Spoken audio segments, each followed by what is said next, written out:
क्या हम एक्सटिंक्ट जानवरों को वापस ला सकते हैं, जैसे woolly mammoth, sabre tooth tiger, dinosaur या मेगालोडन? ये साइंस का सबसे पॉपुलर सवालों में से एक है और इसका जवाब सीधा हाँ या ना में नहीं है। ये डिपेंड करता है सिर्फ एक चीज पर, डीएनए। डीएनए ही हर जीव का ब्लूप्रिंट होता है, लेकिन यहाँ सबसे बड़ी समस्या है, डीएनए हमेशा के लिए नहीं रहता।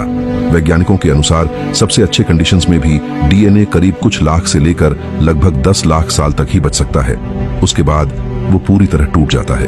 अब यहीं से फर्क शुरू होता है। कुछ जानवर रिलेटिवली हाल ही में एक्सटिंक्ट हुए हैं, जैसे वूली मैमथ या सेबर टूथड कैट। इनके डीएनए के कुछ हिस्से हमें मिल चुके हैं और आर्कटिक के बर्फीले इलाकों में आगे और भी बेटर प्रिजर्व्ड डीएनए मिलने की संभावना है। इसीलिए इन जानवरों को वापस लाने की कोशिश की जा रही है। यहाँ तक कि कुछ एक्सपेरिमेंट्स में साइंटिस्ट्स ने एक्सटिंक्ट जानवरों जैसे डायर वुल्फ के ट्रेट्स को रिक्रिएट करने की कोशिश भी की है। लेकिन अब डायनासोर या मेगालोडन के बारे में सोचिए। ये करीब करोड़ों साल पहले खत्म हो चुके हैं। जो डीएनए सर्वाइव करने की लिमिट है उससे बहुत ज्यादा पुराना, मतलब इनका डीएनए पूरी तरह खत्म हो चुका है। कोई फॉसिल, कोई बर्फ, कुछ भी इतना पुराना डीएनए बचा नहीं सकता।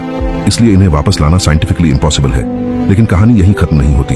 मान लीजिए हाइपोथेटिकली हमें पूरा डीएनए मिल भी जाए, तो भी एक और बड़ी समस्या है। हमें एक ऐसा जीव चाहिए जो उससे बहुत क्लोज हो, जैसे मैमथ के लिए एलिफेंट, लेकिन डायनासोर के लिए उनके सबसे करीब आज के बर्ड्स हैं, जैसे मुर्गी।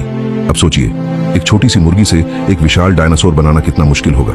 ये गैप इतना बड़ा है कि प्रैक्टिकली पॉसिबल नहीं है। तो असली जवाब ये है, कुछ हाल ही में एक्सटिंक्ट हुए जानवरों को शायद आंशिक रूप से वापस लाया जा सकता है, लेकिन कुछ हमेशा के लिए खो चुके हैं, क्योंकि साइंस वही कर सकती है जो नेचर ने बचा कर रखा है। जो पूरी तरह मिट चुका है उसे वापस नहीं लाया जा सकता।